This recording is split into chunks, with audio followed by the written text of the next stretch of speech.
Hello, Seeker. Welcome to Revival of Symbolism, a channel devoted to the language of esoteric symbolism, guiding you to discover yourself and expand your consciousness into deeper realms of thought.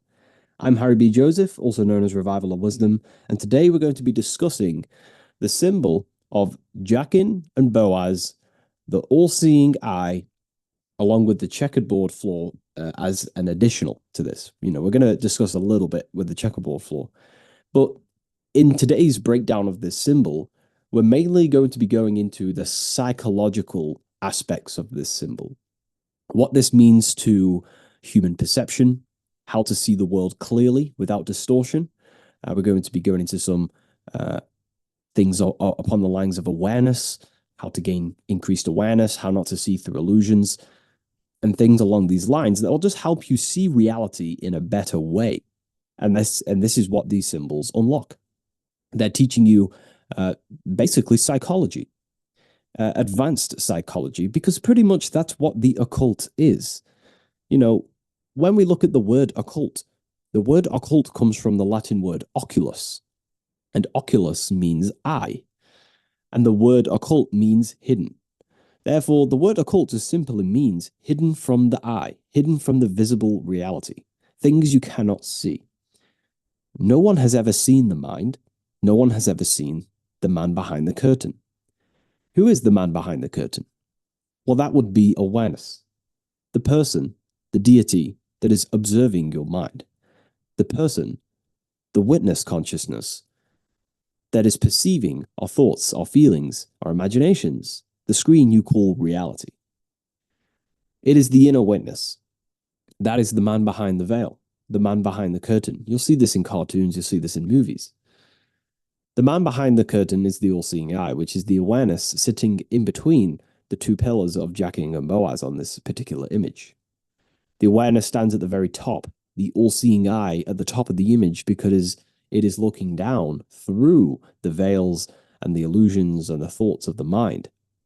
Now, the mind is dual, but the awareness is singular. Hence why the awareness, all-seeing eye, is in the middle, in between the Jachin and Boaz dual pillars. Because awareness, the person who witnesses your mind, is truly oneness. It is the mind that produces dualism and polarity. The mind thinks in polar, in dualism. And because the mind is dual, this then reflects in the material three-dimensional world, where mind manifests itself and condenses itself into a material form. The material world is dual because the material world is created by the mind, and the mind is also thinking in dualism. But in truth, everything comes from oneness, the awareness behind the mind. And that awareness is me, it is you, it's in the dog, it's in the squirrel, it's in everything. So this awareness, which stands in the middle pillar, in the middle section of Jachin and Boaz, is reminding us to see things through the awareness, witness consciousness, instead of the illusions that the mind can create. Because the mind can create illusions. When I say can, it does. The mind is the ultimate illusion creator. It is always seeking to gain recognition of something, understanding of something, based on memories, information that you have in your mind, based on traumas that you may have, based on beliefs that you may have. The mind is always seeking to understand what you're visibly seeing or going through in reality. Therefore, it can produce illusions, right? It can produce massive, massive illusions. So, the mind, as described by the ancients, especially in Buddhism, they recognize it as a veil because it filters reality through memory, conditioning, fear, and desire. The mind does not show reality as it is. It shows reality as it has been learned. This is how illusion is formed. Thoughts create stories. Stories become beliefs. Beliefs shape our perception of the world. When perception is shaped by belief, one no longer sees truth, only interpretation. So the only way we can truly actually see truth is through the witness, with the man behind the curtain. The true self, the true sense of I, which is the witness. This is why I and I are the same. So it's this image right here is teaching us to see things as not dual, as oneness. See your fellow brothers and sisters and your friends and family as one, because all is self. The universe is one soul or intelligence, a conscious living intelligence that is investing its own consciousness to seek to understand itself. And when we go within ourselves and we seek to understand ourselves, we are taking part in what the Masons call the great work, or occultists call the great work, because occultists understand that even God is still trying to figure himself out. He's searching for meaning. He divided and multiplied himself, or itself, awareness, divided and multiplied itself into many different forms to understand itself and to find meaning. So when we look within ourselves, we are looking at, we're participating in the great work of self-discovery. And this ties in with the present moment. You know, the universe was not created thousands of years ago. It's creating now in the present moment, and it's unfolding creation in the now. So creation isn't something that's fixed. We're part of something great. We're part of something that's unfolding on a universal level. God is always seeking to unfold himself and unravel deeper understanding through more and more and more gnosis and experience. So going back to my original point, I kind of went off there. The all-seeing eye standing in between the polar pillars is teaching us to see things as truth, as neutral, not positive or negative, symbolized by the sun and the moon and the left and right pillar.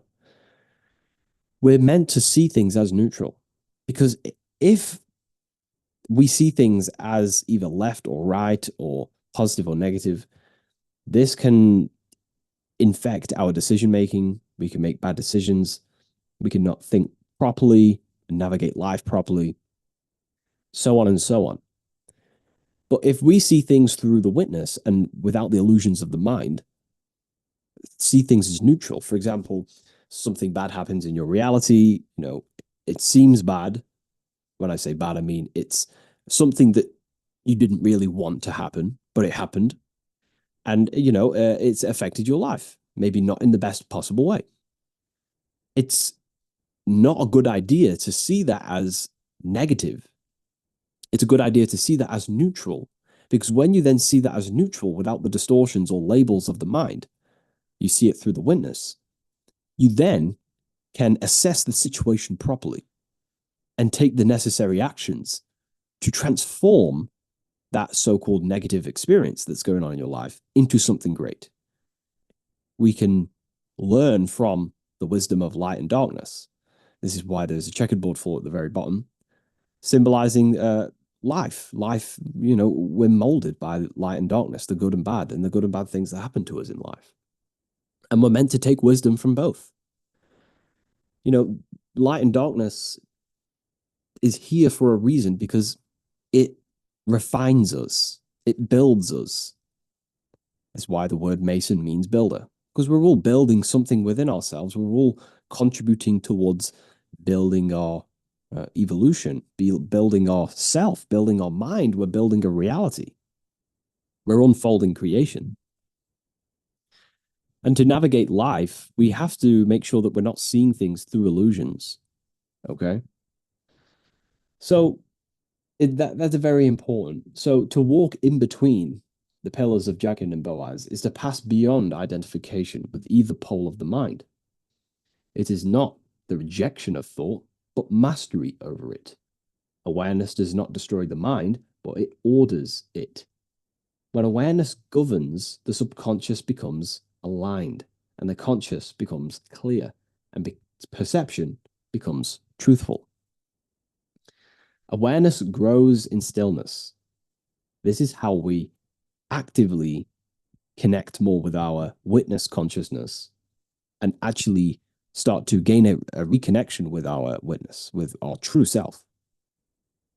Awareness, the awareness or witness aspect of ourselves, or the man behind the curtain, whatever you want to call it, only grows through stillness, observation, and restraint. Every time no one notices a thought.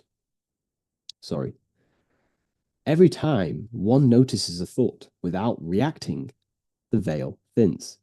Every time one question an emotional reaction, illusions weaken. The all-seeing eye is not something to believe in. It is something to become conscious of.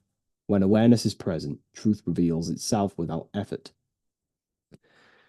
So we connect with our witness through practices like meditation.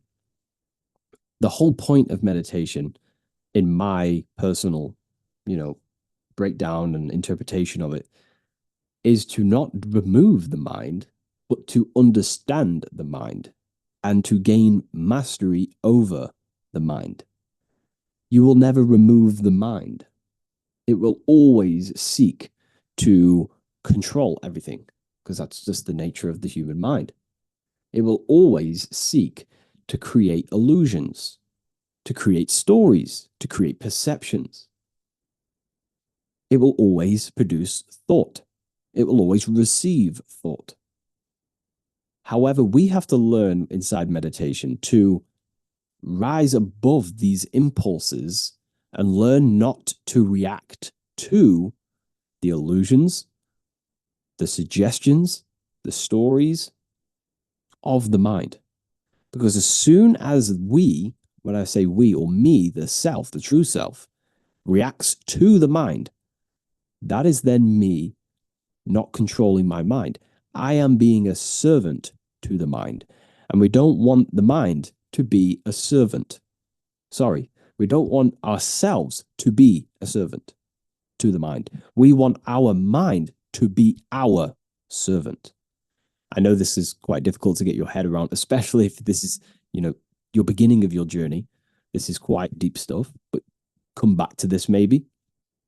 But we want our minds to serve us, not us serving our mind. Because if we serve our mind, we become a slave to its illusions that it can create, its distortions, its veils. So we have to make sure that we connect with the awareness through meditation and gain that ability and willpower to become an observant of our mind instead of its server. And when we become a conscious observer of the mind, we can see through its processes that it's always trying to create, these illusions. We all know, in life, we've all had moments in our life where our mind creates illusions. For example, you jump to conclusions about some friend snaking you or whatever it is, and your mind just plays a whole story. Then you find out that that person didn't even do anything. It was just your mind playing illusions because it thought it saw a piece of evidence of that. And the thoughts, you spent time thinking about it, and it just created more and more and more illusions that you reacted to. And that created chaos. That's what happens when you become a servant of the mind. So meditation is not about removing the mind. It is about sitting above the mind, which is why the all-seeing eye is above these two pillars. It is about becoming an observer of it and gaining control over it and sitting above it. And learning to use and direct the mind consciously instead of the mind directing us. We have to be in full control over the light and the dark, the sun and the moon, which is symbolic of the conscious and the subconscious mind. Becoming conscious of the subconscious mind is very important. Also, this is what in occult traditions is called the sacred marriage. The sacred marriage is a metaphor for merging our conscious mind with the subconscious mind. It's basically going deep within ourselves and figuring out where our conscious mind is taking orders from, because our conscious mind is always taking orders from the subconscious. The thoughts that we receive in our conscious mind is coming from subconscious programs, beliefs, fears, traumas, memories. So when we merge our conscious with the subconscious, it's about becoming conscious of the unconscious patterns that are seeking to control our life and our actions. Because 90% of our actions are coming through programs that are cyclical in nature. The mind is a cycle, just like how everything in the world is a cycle. Day and night, summer, winter. The universe works in cycles. The heavens above you, the heavens is a cycle. Everything is a cycle. And so is the subconscious mind producing this cycle. And this cycle is controlling your conscious mind, and your conscious mind is controlling your actions in your life. So the sacred marriage is about going deep within ourselves.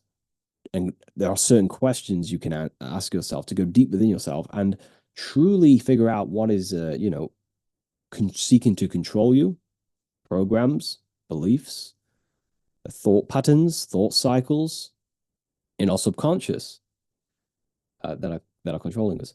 And the subconscious knows everything about you. It knows everything. It is the intelligence telling your heart to beat, your lungs to breathe, the scab to heal. It knows everything about your body. It's communicating with every cell right now. It knows everything wrong with your body, everything right with your body.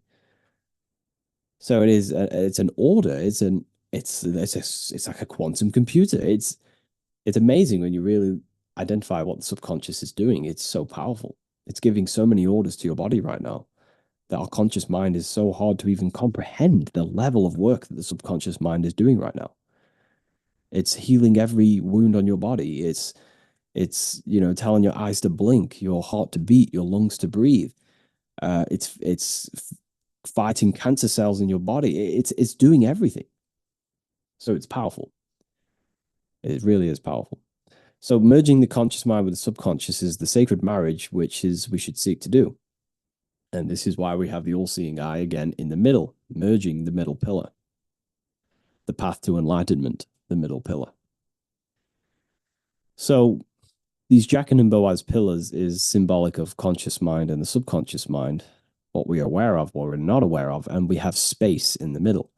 And this open space in the middle is symbolic of the awareness, which is in the middle of our mind or observing our mind, the duality of our mind. So this is deep stuff, very, very deep stuff, and it's very important to understand. And it's important to understand that the mind is constantly seeking to control over reality. It does this by labeling, judging, comparing, and predicting. Control gives the mind a sense of safety. And this also plays a role in our nervous system, and our nervous system is always trying to seek safety. By assigning meaning to every experience, the mind believes it can manage life. Yet this need for control is also a source of illusion. When the mind labels something as good or evil, positive or negative, it narrows reality into a fixed interpretation. Reality itself does not change, only perception does. And that's where awareness comes in. This is where awareness is essential. The awareness does not seek to control, it seeks clarity. Awareness observes the mind without obeying it. When one shifts from thought into awareness, reality is no longer filtered through fear, desire, or expectation. It is seen as it is. This is the symbolic position of the all-seeing eye. The all-seeing eye stands in the center, not on either side. It does not choose light over dark or dark over light. It sees both simultaneously, both illusions of the mind. From the perspective of awareness, everything is neutral. Events are not inherently good or bad. They are simply are. It is the mind that assigns value based on memory and conditioning. Two people can experience the same event and interpret it completely different.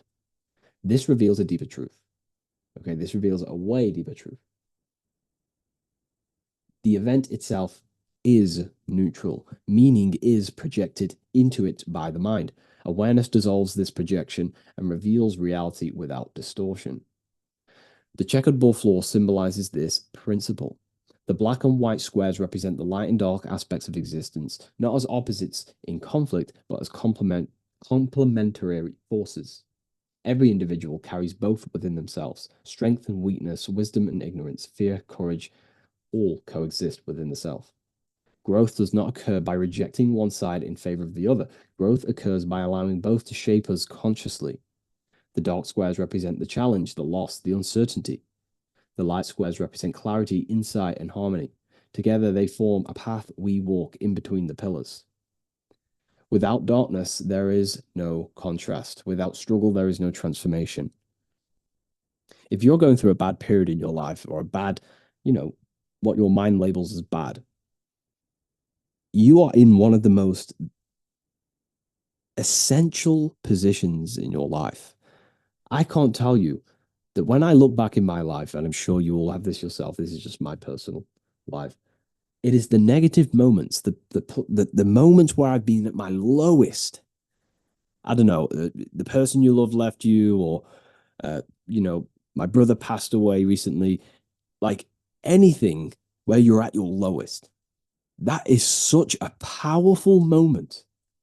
And at the moment, when you're in that moment, it's so bad. There's nothing worse that could happen. But that energy you have, that high emotional state, that lowest you are at, is the best power you could have, because that is when your life completely changes. And when I look back, I then realize I'm so glad in some way those things happened, because massive growth comes from massive setbacks. The growth when everything's going okay and everything's fine is it's okay if you're on top and you're consistent. But it can compare that to when you're down in your darkest moments in life. That growth you learn then, that strength, that mental strength you gain after you get over that is unbreakable, and it changes your character, it changes yourself. So never let these dark times get to you, because dark times in a year's time, you'll look back at them and think, that was so needed for me to go through that, because it made me stronger. It made me push on, it made me more successful, or whatever it is in life. Or it made me figure something out, or it gave me a warning. For example, if something bad happened to you, if that didn't happen to you, you now wouldn't be conscious or see signs of that happening again. And maybe something even worse would happen. Maybe being in a car crash has given you more awareness. So darkness is necessary for us to grow, and the dark aspects of ourselves are not to be ignored, but to become conscious of and turned into light and to grow from them. So by standing in the awareness consciousness, one no longer resists life. The good and bad are no longer enemies, they become teachers. Awareness integrates both and extracts wisdom from each. This is the true work of transformation, to remain centered while walking across the checkered board of existence, seeing clearly without illusion, guided by the all-seeing eye within yourself. And this is just when you truly gain that witness consciousness, that a deep, deep understanding of this, not just believing it in your mind, but when this is matured in you, this awareness, consciousness, and what I've said today, your life will dramatically change. You become so mentally strong, nothing can literally hurt you. So everything discussed today points to a single truth. Awareness is not passive. Once awakened, it seeks order. Most people encounter insights like these and feel a moment of clarity. Then life resumes back to normal, back to their old ways, like this lecture never happened. The mind reserts control. Remember, your mind is always seeking to control you. The old patterns may return, not because the truth was false, but because awareness was not given structure. Insight without discipline fades. Wisdom without practice dissolves. The mind is excellent at creating meaning, but without guidance, it is also recreating illusion. This is why throughout history, those who understood awareness did not gather casually. They formed schools, they formed temples, universities, not to convince people, but to organize it, not to impress, but to train people. That's why I created Ethereal University, for this exact reason. And there are many spiritual schools out there. But the good thing with the Ethereal University, everything's in one place. You have meditations, you have binaural beats, you have lectures, absolutely anything you can imagine. You can learn symbolism, master yourself. This path is not for everyone. The university isn't for everyone. I'll be honest. It's for serious minds only. And I'm looking for the serious people because they're the people I want to connect with. You can join if you're just beginning your journey. Does not matter where you're at. You will find value, great value, and become a great mind in this world by understanding the teachings inside. Over 300 hours of information, live Q&As every week. So, it's not urgent. It is alignment. If you want to become aligned, if you feel called to deepen what was opened in this lecture, Ethereal University is available. I'm ready whenever, and I will see you there. When awareness is ready for structure, it naturally finds it. You now know where to go if you wish, and I hope to see you inside. What an amazing lecture today, truly deep, and I'll see you in the next one. Take care.